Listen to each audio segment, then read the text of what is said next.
All right, 1, 2. Hello, everyone. You're listening to Those Are the Girls with Mallory and Friends. I'm Mallory. I'm Victoria. And we are changing culture and bringing back traditional values. All right, guys, we have on an exciting guest today. We have on Yolanda Robinson. She is the second lady of North Carolina. Her life changed forever on April 3rd, 2018, when her husband, Mark Robinson, spoke at a Greensboro City Council meeting. The 4-minute video went viral, and within a couple minutes of him speaking at the City Council meeting, within a couple of days of him speaking at the City Council meeting, he was invited to be on Fox and Friends. From there, he spoke at the National NRA Conference, the SHOT Show in Las Vegas, and received an award from the WFSA World Forum in Germany. In July 2019, on the steps of the Guilford County Courthouse, Mark Robinson announced his candidacy for lieutenant governor. On the evening of November 3rd, Mark became North Carolina's next lieutenant governor and the first African American to be elected to this role and to the North Carolina Council of State. Yolanda and Mark have 2 children and 2 beautiful grandchildren. How are you doing, Yolanda? I'm doing great. Thank you all for having me. Thank you for coming on. Honestly, it's an honor to have you on. We're very grateful that you're here. Yep. I guess first question, how did you and Mark meet? We met through a mutual friend. I actually, a cousin of mine was dating one of his close friend's sisters, and she introduced us. Oh, wow. In 1988. Like, it's been so long, I can't remember. Wow. So nice. Did you guys start dating right away? Was it a quick kind of dating, engaged, married situation? No, not initially. When I first just met him, it was just a casual meeting. Hello, how are you? And then after that, he encouraged me. She's like, I really want you guys to go out. You'd be like, yeah. But it took a while before we actually went on a date. But then after that, we dated for about a year before we got married. So. Okay, cool. I'll do the next one. Yeah, go ahead. Okay. So when Mark's City Council video went viral, how did it impact you personally? We hear about how it impacts the viral person, but we don't really hear about or hear from the wife or the partner or whatever. Right. Well, it was a whirlwind, of course, for him, but also for me, because our lives got, significantly busier. We started traveling all across the state and across the nation. He was speaking, and a lot of times it happened at a good time because our children were adults. So it allowed me to travel with him, if I wanted to, which was good. But yeah, we just got a lot busier, not what we thought we'd be doing, at this stage in our lives. It was supposed to be slowing down, not getting busier. But I think that's the major thing. That and, being out, just doing regular things, at the grocery store or, anywhere, and people recognizing you, not just him, but also me. I can be by myself and people will be like, hey, aren't you? I'm like, yes, yes, that's my husband. But it's all been good. Yeah, so one of my favorite stories is actually the fact that Mark had no idea his video went viral. Can you tell us what happened that night and how you found out it went viral? It's actually super crazy. He went to the meeting. Of course, when he got home, he was still, his adrenaline was so high, I guess, that he was just pacing still. And I was like, well, how was the meeting? And he was like, it was fine. I was like, well, did you speak? Because he had no intention of even speaking when he went. Oh, wow. And he was like, yes, I did. And I was like, oh, what'd you say? And he was like, I don't even remember. And so I was like, okay, was that good or bad? He was like, I don't know.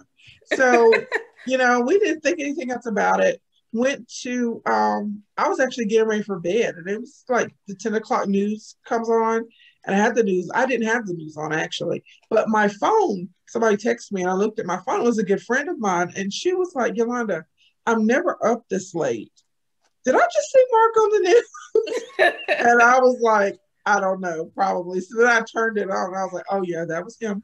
We didn't think anything else about it, really. It was just they played little 30-second clips of him at the city council meeting that night.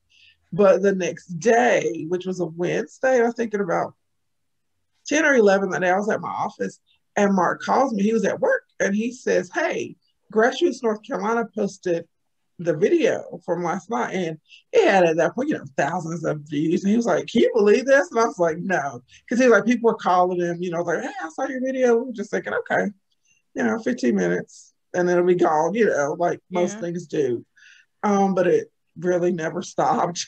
And even to this day, there are people who still watch it and call him and tell him or message him and send a note or a card and say, "Hey, I get up and watch your video every morning," or "It inspires me," or so it was a God moment, I think, so. Yeah, for sure. Well, I was going to ask if you guys were expecting it, but it definitely sounds like you were not. Not at all. Not at all. And we kept thinking, okay, when is this? Because literally after that next, like within a few days, our mailbox looked like we had been gone on vacation for 6 months. And that happened. Yeah, so all over the country, people were sending letters and notes and cards. And, I was just like, wow, this is, really something. But we can't wait by now. Yeah, is y'all's mailbox still that full?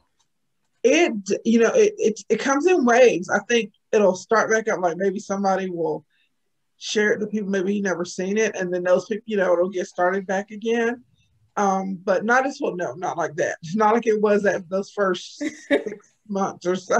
Because it's technically gone viral 3 separate times, if I recall. Yes. Yeah. Oh, wow. Yes. Yeah. Do you know how many views it's up to now?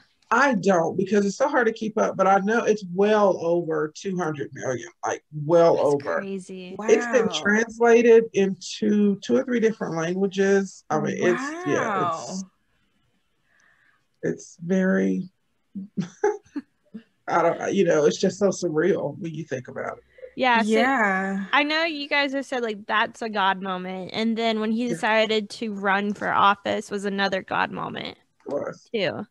Can you explain how faith was in the campaign and how you guys relied on faith throughout the whole campaign process and to this day? Absolutely. We're strong, Christians, conservatives. So even talking about, Mark had been traveling and speaking, for probably a little over a year. And people had approached him, said, "Hey, you should run for this, you should run for that." And we're like, no, that's not what he wants. He was like, "I don't want to do that." But eventually we talked about it. We're like, well, if you really want to make some real change, then we're going to have to really seriously consider maybe running for office. And then at that point, it was like, okay, well, what office do you, run for? Because in Victoria, you know how hard that is. Yes. So we prayed about it. So people had bought some other things like, hey, some other different seats to run for. And we're like, no, don't want to do that. But then we looked at Lieutenant Governor's seat. It was going to be an open seat, which is always a little better to, go to instead of challenging an incumbent in something. So we prayed about it. We looked at it. It fits him perfectly because it allows him to focus on the issues that's important to him. And, help the legislator push out and get a voice to things that they're working on in the legislature. So we prayed about it a lot. And, finally, we just got a piece about it. Okay, that's what we're going to do. And then it seemed like after he announced, it seemed like every week somebody was jumping in that primary. So we were like, oh, Lord, this is going to be, we knew it was going to be hard work. But it was well worth it. Yeah, that primary was crazy. What was it? 10 people total? It was 9 people total. Nine. I knew it was close. Really? And everyone thought there was going to be a runoff because you have to get. I never did. Really? 30. They had to get 30 plus 31, 30 plus 1. I think it's what I think so. I think that's about right. But no, everybody did. Our smart staff, and I understood that because if you're looking at the numbers, 9 people, I mean, it's almost guaranteeing a runoff. But I never doubted that he was going to win that primary straight out. I don't know. God just gave me a peace about it the entire time. That's beautiful. It was. And so even our, his staff was like, okay, they had their plans and they're like, this is where our plan is for runoff and, all this kind of stuff. And I was like, you all are doing your jobs, which is what you're supposed to do. However, we're not going to have a runoff. And that night was so it was we were nervous, not nervous as worried about not winning, but just the anticipation of, the adrenaline going like, okay, come on, let these numbers drop. Yeah. But primary night, March 3rd, was awesome because as soon as early voting numbers dropped, he was ahead and he stayed ahead the whole time. Mm-hmm. So that was really exciting. Wow. But yes, I never doubted it. So primary happens, he wins primary, campaigns through a global pandemic, pretty much a depression. Yes. And I mean, this affected so many of our Republican candidates this pandemic. I mean, we would have had Donald Trump as president again. We would have had Dan Forest as governor. Yes. I think we would have taken our supermajority back because everything was going so well. It was. What do you think was different for Mark's race versus other Republicans that didn't win in November? I'm not sure what the difference was. I know that during the primary, and I think this carried over in the general and helped him in the general as well, even though, because like I said, right after primary night, everybody is up. Things were booming, donations is up coming in because everybody's excited and and then 2 weeks. And then 2 weeks later, the world shut down. Weeks later, yes, it's like boom, can't do anything. So I think what helped him in the general election was the momentum and that them really going to visit, I think 98 out of the 100 counties they got to, and he's been to all 100, but they really pushed within a 2 or 3 week time frame, hitting all 100 counties in North Carolina during that primary. I think that's what pushed him over the top in their primary, and I think that helped carry into the general election, even though, we couldn't go out and really hold events or large gatherings. But I think the momentum from that and the grassroots effort really helped carry him in the general. Yeah, and I definitely. Oh, go ahead. Oh, I was just gonna say I definitely agree with that. So up until I want to say March 15th, right before the pandemic, I was living in Virginia Beach and I was more involved. I was going to Regent, get my master's there. Oh, okay. And I was more involved in the Virginia politics. And then I came back to North Carolina and it turned out I was probably this is where I'm from. So it turned out that I was probably going to be here forever, or at least for the next couple of years. So I was like, okay, let me get back involved in politics here. And all I kept hearing was, Lieutenant Mark Robinson's running for lieutenant governor. He's doing so great. He did this, he did that. And I really think it was a grassroots effort because absolutely I even knew who he was. I had just gotten back to North Carolina, just started getting involved with YR stuff. Everyone was talking about Mark Robinson. Oh, he's such a class act, this and that. I think it really has to do with actually being a good candidate, and then B, really the grassroots effort. Your field team, that is who gets the name out there. That is who gets people who didn't even know. I didn't even know anything going on because I was just so focused on Virginia, and I come here and Mark Robinson. Right. So yeah, that grassroots makes a huge difference. They do. They're the people out there that are knocking the doors and making the phone calls and talking to people and, like you said, getting the word out, getting your name out there.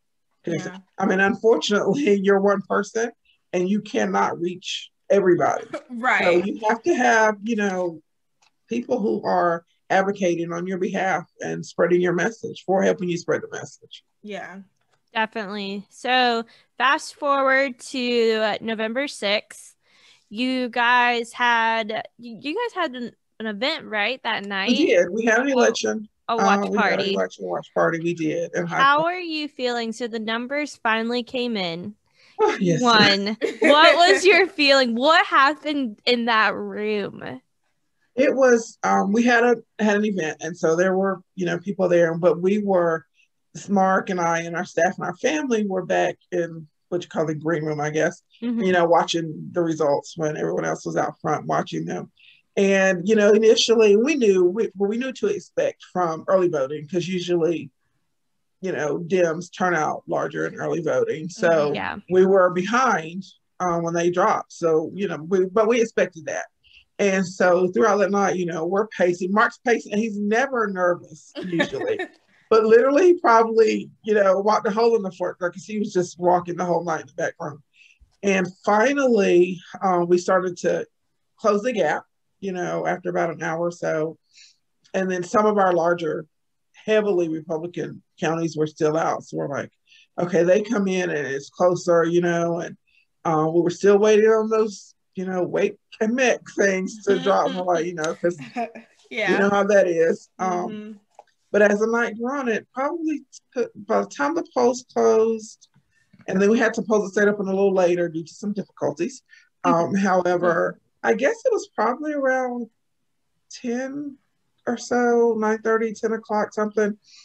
We finally pulled ahead. And the only thing that was still left out that hadn't reported yet were counties we knew were heavily Republican we should win. And then I think probably about maybe it's before 11, I think, a little bit after 11, then the Democratic candidate, Yvonne Hawley, called to concede the race.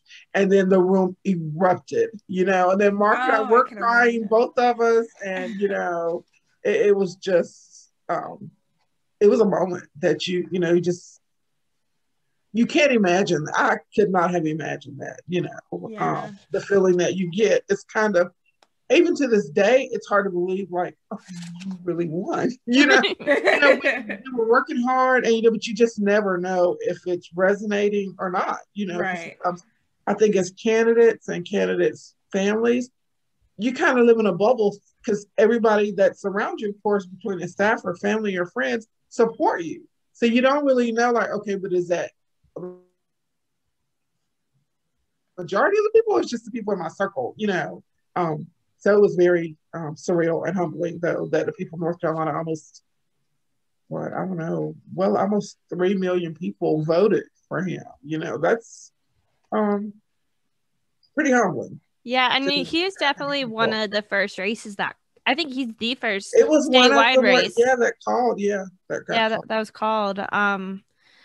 Yeah, I mean, because it was close everywhere. Everyone else was fairly close, I think. Yes. Unfortunately, the governor's race was called early, but fortunately, so was Mark's race, and he won.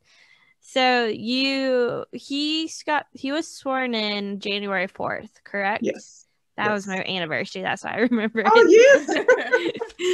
What was it like? Because you held the Bible, correct? I did. And the Bible that he used, it was awesome. The Bible that he used was his mom's Bible, that she'd had forever. She read it every night. I mean, her handwriting is in it. I mean, so that was special because his mom passed in 2016.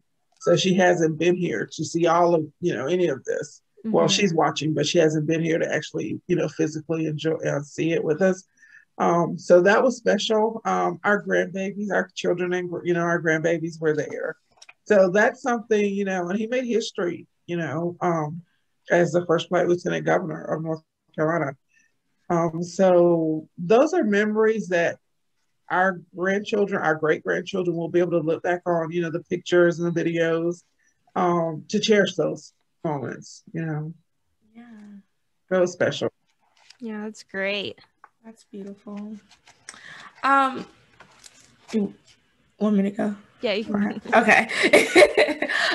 So this isn't a question that we had, but I just thought of this. So he is the first African-American Black lieutenant governor. How has that affected you guys in any way? What have been like the benefits, the negatives of being the first Black, and a Republican too? People who listen here our audience is Republicans, and we do have fellow Black Republicans as well. Is there anything that you want to talk about in that respect? Well, I think, and like you said, as being a Republican, then this as well. Conservative Black Republicans are treated a little differently than Democrats, Black Democrats, unfortunately.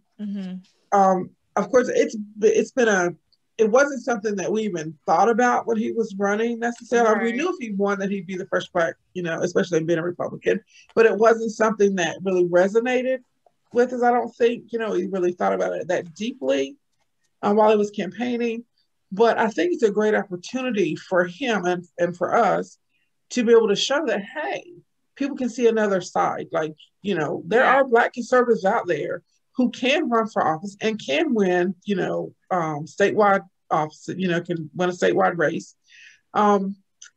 What you would think would happen with him being the first, black elected second highest office in North Carolina, that you'd get, some of the letters or accolades of congratulations from some of the minority groups, as far as, NAACP, or so, even though we're kind of politically polar opposites, but you would think because they're making history as a Black person, that they would at least, send out a congratulatory letter or, recognizing that, but of course not. They never did? Oh, absolutely not. Oh my God. No. That's crazy. None of those groups have it. And you know why. Disappointed, but not surprised. Yeah, I'm not surprised. Yeah. Not surprised, right. And we certainly weren't. But you would think because those groups, their mantra is, for the advancement of colored people, then you had a colored person who's advanced to the second highest office in your state. And there's been no recognition of that. So. I think that just makes the point that they've gone so political. Absolutely. They've forgotten their true meaning, that it's they have been for 50 years or more. To better every African American, every person of every minority group. Right. But they've completely forgot about that. That they're so focused on getting Democrats elected and not bettering people. Exactly. They're just an extension of the Democratic Party at this point. Yeah. And I think one of the best ways to make this country better is to have people in various positions with various ideologies. That's the only way we can move forward. We have to find something, some common ground. There has to be something, or we're going to continue to become even more polar. And that, it's such a shame. It is. So but we have to change that, and that's what we aim to do, is to use that position to show younger people, that hey, there are different trains of ideologies out there, political positions, and the truth about those political ideologies and issues and platforms, and allow them to choose themselves, not just believe everything they see on social media or mainstream television or radio, to actually give them an opportunity to come and Mark, to open up his office, to have groups come in,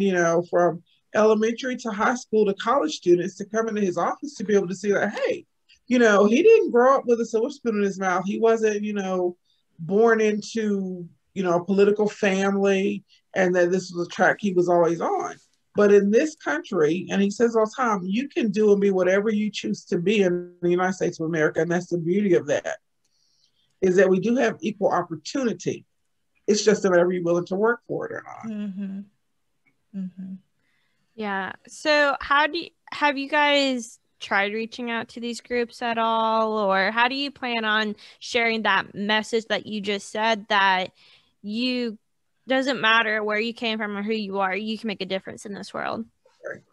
And they have reached out, of course, no responses. I mean, it even took from election night on November 3rd until the first week in January, after he had his swearing-in ceremony on January 4th, before our governor even reached out to him and just even acknowledged that he had won. So, my God. So he got sworn in, and that's when he finally got reached out by Governor Cooper. He reached out that week, earlier that week, before the state's inauguration ceremony that they had on that Saturday the 9th, I believe it was. So, yeah, a whole 2 months went by before he even acknowledged North Carolina's first Black lieutenant governor, but he's all-inclusive. Anyway. That is, once again, disappointed, but not surprised. I guess what I'm just really disappointed about just in this whole conversation is that people just don't want to try. Like, I just feel like people have already kind of made up their minds about particular people with a specific letter beside their name, and they don't even want to try. And then that concerns me for our constituents, because at the end of the day, Governor Cooper works for us. Like, I didn't vote for him. For everyone, but he works for everyone. And I didn't vote for him, but he's in there, so he needs to do what I say. And part of that would be to work with everyone that has been elected.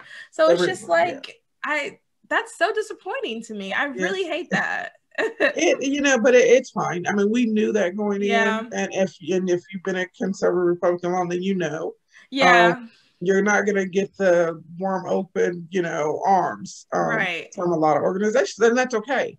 Because we do see it shifting, in younger people, and they're opening up and they're willing to listen. I mean, we were in Sam's a few weeks ago, and there were at least, 4 or 5 people, and these were middle-aged Black people that came, that recognized them even with the mask on, and were like, "Hey, Governor Robinson, thank you. I supported you." And these were people who, I don't know, but I would assume that they probably were Democrats. And we've had a lot of Democrats that even told them, even Black Democrats say, "Hey, I voted for you. The first Republican I ever voted for." Because if they hear the issues, that's, you just have to be consistent in your message. Speak from your heart, stand by what you say, not flip-flopping no matter who's listening, what audience you're talking to. And if you heard him ever, he's not going to waver off what he believes in, whether people like it or not. May not be politically correct, but he's going to say it if it's the truth. So I think people appreciate that. Mm-hmm. Did he do anything specifically to reach out to the Black community, to get his message to the Black communooty? Did he do anything specifically? Not specifically, because he is under he looks at it as if I'm telling the truth, it will reach everyone. I like that. Not have to target the message based on, particular ethnicity or race. Just tell the plain truth to everyone, and it will reach the people. And it did. And I think, so I agree with that completely. And I think part of it is, and we've talked about this with Brandon Pierce, with Sarah, probably Obsiga as well, it's the messaging. If you can get your messaging, like we're on the right side. Like everything, I can't even think of a specific policy that I'm not like, no, this is good benefit for everybody. We're on the right side. So we could just figure out how to how to get our message to everybody, and to get to the part where we are like telling a story, because the Democrats do a great job telling the story. They do a great job sounding very compassionate. They do a great job saying they love you and they want to help you. And we can just figure out how to do that. You're right. We won't need to tailor it. We won't even need to tailor it to women. We won't need to tailor it to ethnicities. We won't need to tailor it to sexual orientations. We can just figure out how to cater our message to get the talk about, not feelings, because that's not the right word either, but just telling that story. Right. It's telling our story, and a story in our platform. I mean, most people, regardless of race, ethnicity, sexual orientation, they want to be able to live their lives with limited government interference. Let me go to work, run my business, or, keep my earnings as much as possible, protect my family, raise my family, and educate my family, the way I want to. And, stay out of my personal, space, my personal decisions. That's what they want government to do.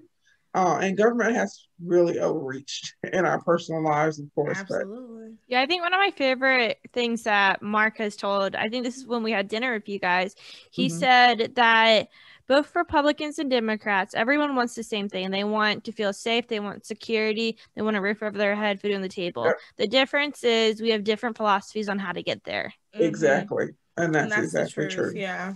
The Democrats, unfortunately, make people into victims, or make them feel like they're victims, and that they need the government to help them do everything, whereas Republicans were like, no, we're going to take the reins off and limit this government so that you can soar to heights on your own, that you don't need the government to, provide you with a place to stay or food or, any of that.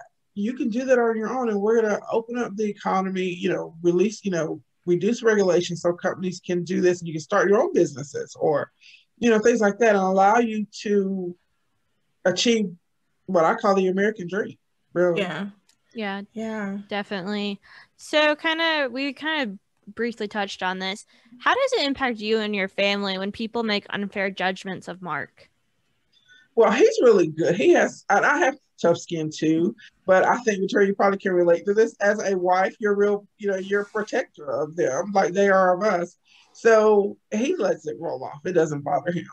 Mm-hmm. I see some stuff, and unfortunately, sometimes I can't comment on it because I can't comment, and it kills me. Yeah, but you see people that make up things or say ugly things about them that are totally false and not who they really are. But you just have to, bite your tongue. And my daughter is one, she'll send me stuff and she'll screenshot. She's like, Mom, did you see this? I want to say, and she knows she can, but she's like, I just want to say, X, Y, Z to them.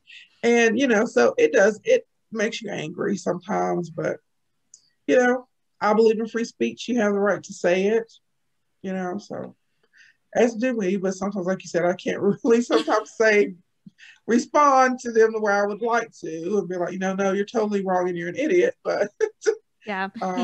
What do you wish people like that would know about Mark? That, I mean, they are unfairly judging him. I've seen it too of Sebastian. What do you wish they would know? I wish that people and usually it's people who have never met him. Yeah, that definitely. are just judging him off, one, because they don't like his political, stance or on certain issues. But I really wish they could know his heart. This is a man who loves this country. I have seen him literally cry. He's this big, baritone voice, but he has the largest heart ever. And he loves our country so much. And this is a God's honest truth, and Lord knows we don't want that to ever happen, but he's willing to lay down his life for our country, and stand up for what he believes in. So I wish people just know that his heart is huge for everybody. When we're praying, we pray that for everyone. We don't just pray for people who think like us. We don't want to see anyone go to hell, versus Democrats or Republicans. We want them to eventually see the light, which we think is on the right side, so when we get to heaven, we want to see everybody there, Governor Cooper and everybody. So then we'll be like, yes, he finally got it. But I think that's what I wish people could see his heart. Yeah, that's good. Oh, that's beautiful. So what event led you to become a Republican? And I want you to touch, because I don't know if Mal knows this story, touch too on what led Mark to become a Republican. Because that one's one of my favorites too. Yeah. Oh yeah, tell both. I've always been a Republican. Never been registered anything else. Never voted for a Democrat ever. But what led me to that is that, just my faith and my Christian beliefs. I have to vote what I believe in. And the Republican platform aligns with my moral beliefs. Mm-hmm. Excuse me. And Mark has always been a registered Republican as well. But what really led him to his political awareness, awakening, is he has a dear friend. They've been friends since they were in 5th grade. And this was early 90s. He's probably 19 or so. And he was at Mark was at his mom's house, and his friend Wayne was there as well. And Rush Limbaugh came on TV. Oh. And Mark said, and Wayne was staunch conservative, always has been too. But he was a little more vocal than Mark, so he came on TV, and Mark was like, oh, I can't stand that guy. He's a racist. And so his friend challenged him and says, do you know him? And he's like, no. Have you read any of his books? No. And so Mark got heated. He was like, he said, so why do you say he's a racist if you don't know him? You haven't read any books yet, don't listen to him. And Mark said, well, everybody says he is. Everybody on TV, everybody on radio says he's a racist. And so he challenged him, to rethink that, because people say a lot of things about Black people on TV that aren't true too. And so Mark set out to prove him wrong. He went to the bookstore, bought his book, The Way Things Ought to Be, read it, and he bought a highlighter. And he was going to highlight everything in it that Rush Limbaugh said that was racist. And literally he says he didn't get through the first chapter before he realized, like, this guy's not a racist. This guy's me. Like, everything that he had thought from a small child is everything Rush Limbaugh was talking about. Wow. In his book. So that led to him really being politically aware. He always knew he allowed the Republican platform, and that's how he registered when he was 18 and able to register. But that really,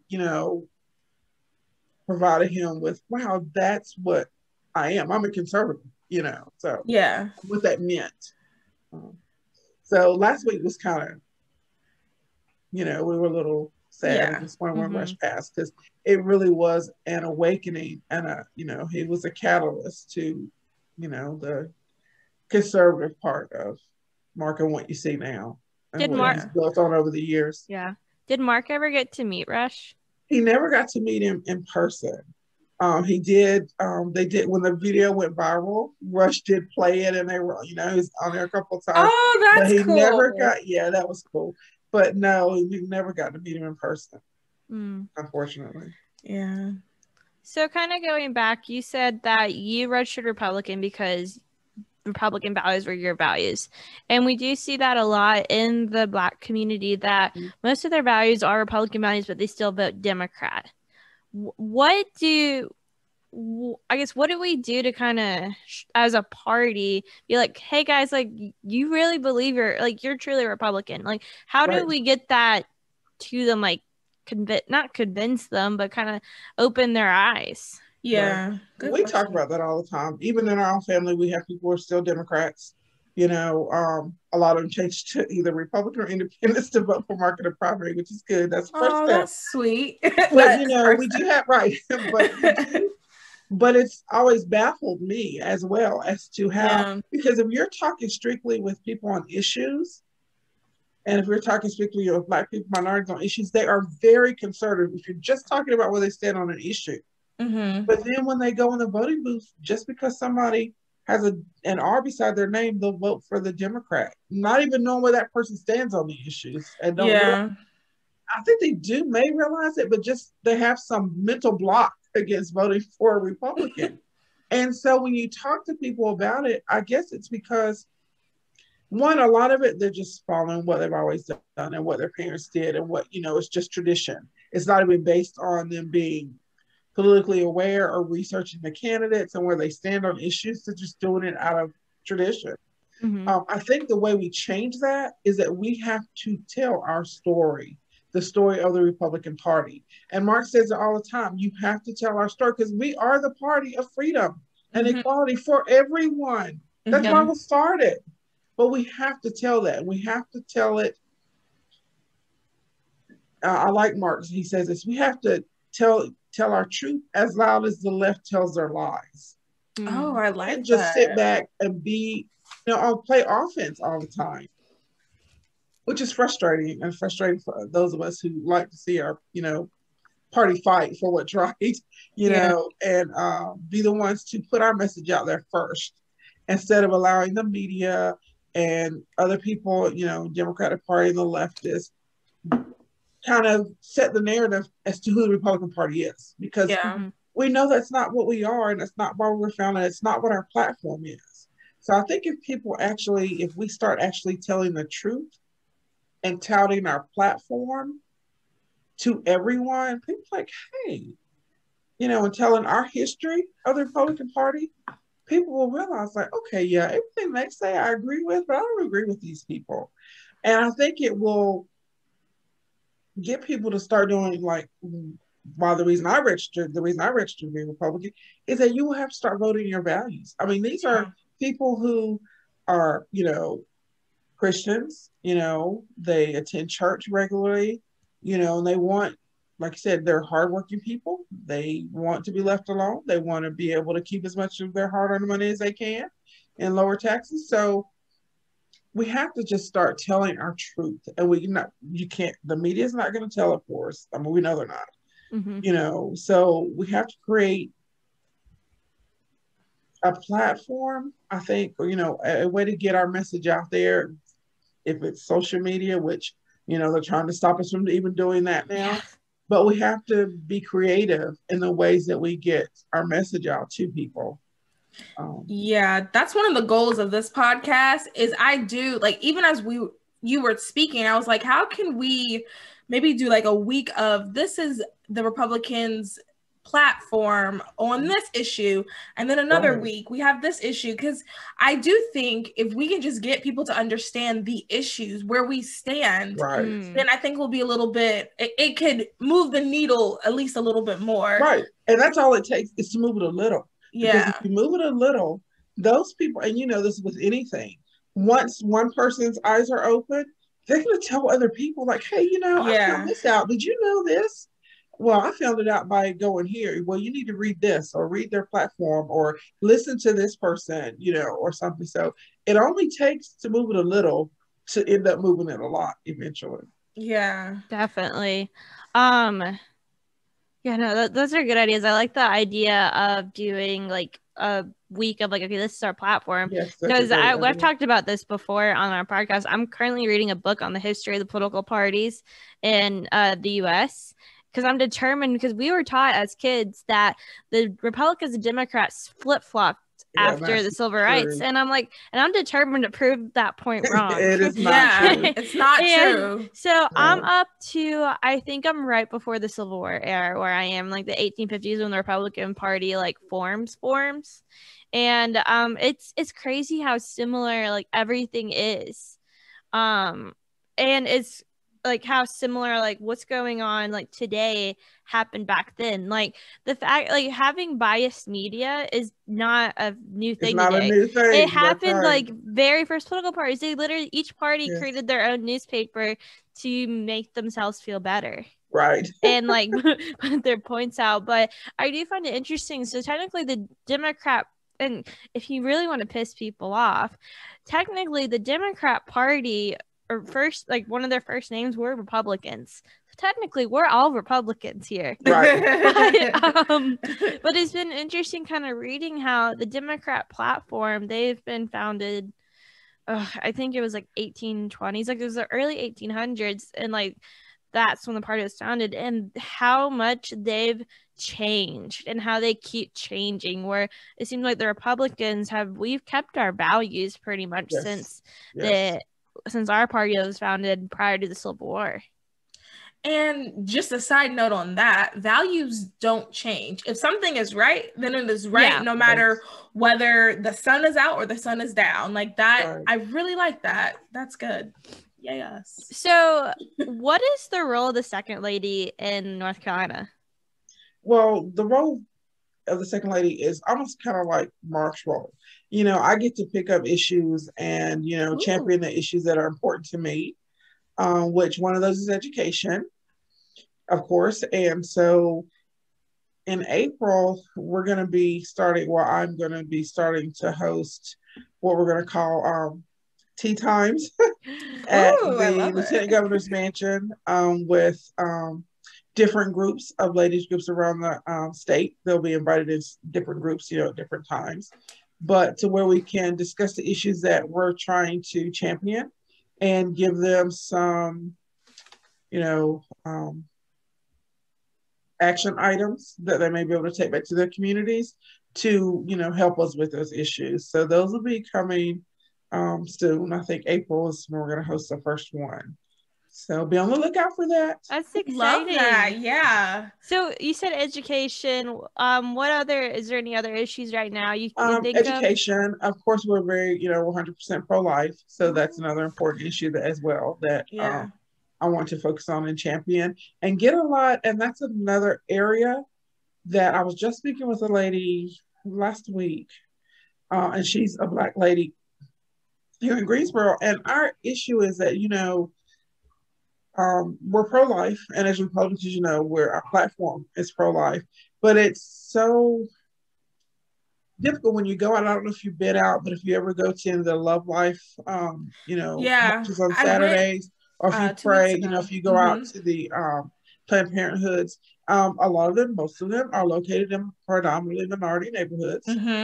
But when you go to those things, most of the people there are not minorities supporting it. I just told my mom that. Yes. It is so frustrating. So we're working on something to try to get more minorities, one, make them aware, because I think a lot of people they know abortion exists and that it's been legalized here, but I don't think they put two and two together, is that they're really, you're really committing genocide in your own communities. You're killing people, basically. And so to kind of wake them up. Yeah, sorry, what's the stat of like how many Black babies are aborted since, I think, 1972? And it's like to the number where there would be more Blacks than any other race. Exactly. That they would not be in the minority numbers. They would be majority, in the U.S. So yeah, it's disturbing. And a lot of times she and I were talking about this, unfortunately, and I'm not going to say it's going to hurt you, but I do think if it increases, say, one baby, it's worth it. But sometimes people will see, a white person out there at the clinic that's praying, that can talk to them and want to reach out to them and offer them the, different option of what's available, and to offer them to, get an ultrasound of their baby and all those things. Some of them are immediately going to put their wall up, though, just because of the way that person looks. Sometimes the frame of reference, if you go to them and they're talking with someone who looks like them, and it's wrong, but it happens. Yeah. They will be more open to at least listening to what you have to say, because they may feel like, okay, well, maybe this person may really understand my situation or my frame of reference. So we've got to get more minorities involved, Black and brown people at these facilities, participating in the prayer groups, being sidewalk counselors, and trying to, encourage them and let them know that there's another way. Yeah, one of my best friends, she's like a professional sidewalk counselor. She's amazing at this. And we were having a conversation, and she was like, honestly, Mallory, since this is your passion, you really should take some training. And I was going back and forth just because I've done stuff with pregnancy resource centers. I thought that was more of where I was needed in this fight or whatever. But she was saying, like, honestly, more Black people come in. She was saying more Black people come into hers, and they really will talk to you. Like, you are Black, they're going to talk to you. And it's so funny you're bringing this up again, because this is like probably the third person that has kind of sort of said something like this. So okay, I really need to go ahead and it's God. Go ahead and do it. That's right. Okay, that's confirmation. Yeah, because and that's what she was saying. She was saying, like, it's wrong that they won't listen to her, but at the end of the day, like, where we are right now, this is how we need to be reaching people. We have to do it. That's right. Yeah. Wow. Okay. This is good. Yeah. Let us know when you start these initiatives. Like, we want to help. We're on Team Yolanda.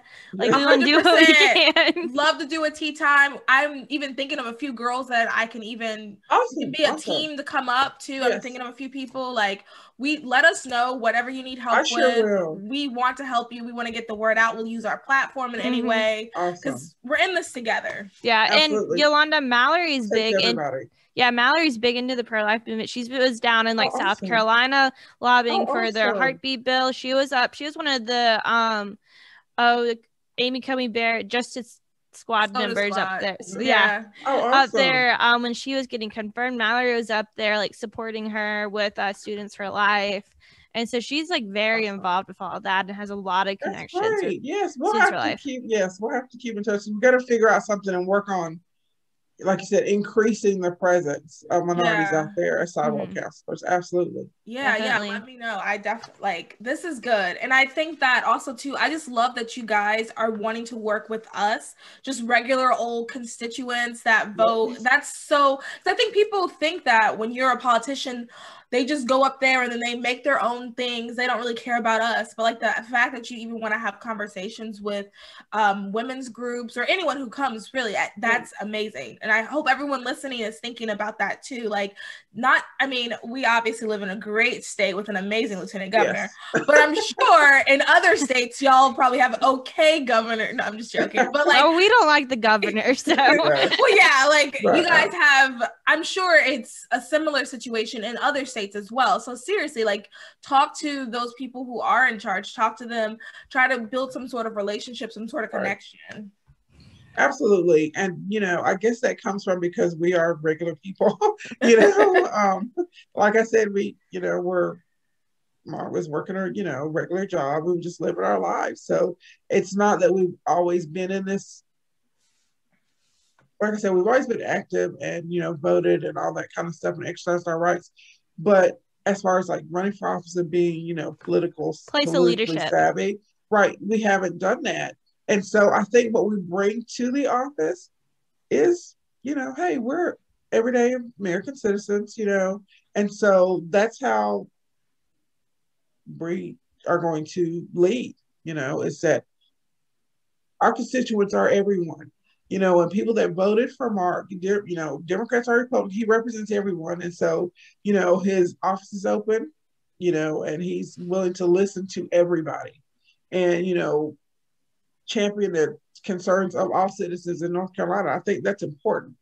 That people feel like, hey, I can go up and talk to him. He's just a regular person. He's not going to be like, be all standoffish and be like, oh no, you can't talk to me. Make an appointment with him, please. Things like that, because that's a turn off to people. Yeah, sure. Oh yeah, I've seen that Republican event. They feel like you're disconnected from them, and then but you are actually there to work for them.